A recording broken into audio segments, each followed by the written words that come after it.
Hi అండి అందరికీ. అందరూ ఎలా ఉన్నారు? ఈరోజైతే ఒక మంచి రెసిపీతో మీ ముందుకు వచ్చాను. టేస్టీ అండ్ హెల్తీ రెసిపీతో వచ్చాను.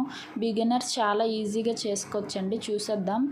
ఫస్ట్ అయితే ఒక గ్యాస్ మీద మనం కడాయి పెట్టుకొని అందులో ఆయిల్ వేసుకొని అందులో 4-5 వెల్లుల్లి రెమ్మలు, తర్వాత 2 ఎండుమిర్చి, పోపులు, జీలకర్ర అన్నీ పోపు దినుసులు అన్నీ వేసుకొని ఫ్రై చేసుకోవాలండి. బాగా ఫ్రై చేసుకోవాలి. అవి బాగా ఫ్రై అయిన తర్వాత మనం ముందుగానే కడిగి శుభ్రంగా చేసుకొని కట్ చేసుకొని ఉంచుకున్న తోటకూరని మనం అందులో వేసుకోవాలి. అలాగే చిటికెడు పసుపు కూడా అందులో యాడ్ చేయాలండి. పసుపు వేయడం వల్ల చాలా బెనిఫిట్స్ అనేవి ఉంటాయి మనకి. తర్వాత ఈ రెసిపీ అనేది బాలింతలకి చాలా బాగా ఉపయోగపడుతుందండి. అలా తోటకూర మొత్తం వేసాక కొంచెం సాల్ట్ కూడా యాడ్ చేయండి. సాల్ట్ వేయడం వల్ల ఆ తోటకూర అనేది ఇంకా బాగా ఉడుకుతుంది. సాల్ట్ అనేది యాడ్ చేసి ఒకసారి గరిటెతో మొత్తం ఒకసారి మిక్స్ చేసుకోండి. మొత్తం బాగా మిక్స్ అయ్యేలా సాల్ట్ మొత్తం ఆ ఆకుకూరకు పట్టేలా మిక్స్ చేసుకోండి.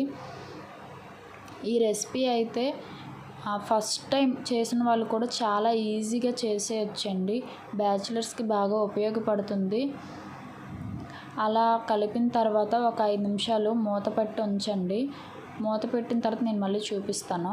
ఇలా మూత పెట్టిన తర్వాత అది మళ్ళీ 5 నిమిషాల తర్వాత ఉడికిన తర్వాత చూపిస్తున్నాను. చూడండి ఎంత బాగా ఉడికిందో. చాలా మెత్తగా ఉడికిపోయిందండి. చాలా దగ్గరికి ఉడికిపోయింది. అందులో మీరు ఇంకా వాటర్ కానీ అసలు ఏమి యాడ్ అవసరం లేదు. ఆ ఆకుకూరకున్న వాటరు మనం వేసిన సాల్టే వాటర్లా అయ్యి బాగా డీప్ ఫ్రై అయితే అయిపోతుంది. చాలా బాగుంటుందండి. కావాలంటే చూడండి, మీకు ఒక ముక్క ఎరిపి చూపిస్తాను. చాలా అంటే చాలా బాగా సాఫ్ట్గా అయిపోతుంది. చూడండి ఒకసారి చూడండి. చాలా సాఫ్ట్గా అయితే ఉడికిపోయిందండి నాకు. ఇలా ఉడికిన తర్వాత మనం గ్యాస్ స్టవ్ అనేది ఆపేసుకొని ఒక గిన్నెలోకి అయితే తీసేసుకుందాము.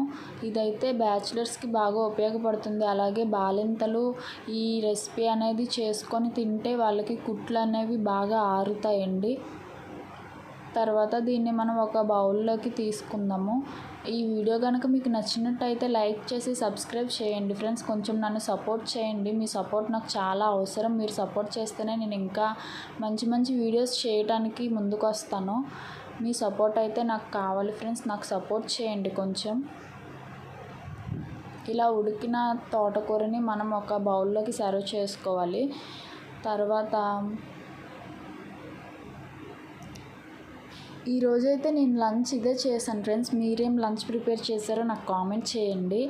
ఈరోజైతే నేను తోటకూర ఫ్రై చేసుకున్నాను. మీరేం చేశారో నాకు తప్పకుండా కామెంట్ చేయండి. చూసారు కదా ఫ్రెండ్స్, టేస్టీ తోటకూర ఫ్రై రెడీ అయిపోయింది. ఇది చాలా బాగుంటుంది ఫ్రెండ్స్. ఫస్ట్ టైం చేసిన వాళ్ళు కూడా ఈజీగా చేసేయచ్చు. చాలా అంటే చాలా బాగుంటుంది. ఈరోజు వీడియో ఇది ఫ్రెండ్స్. వీడియో కనుక మీకు నచ్చినట్టయితే లైక్ చేసి సబ్స్క్రైబ్ చేసుకోండి.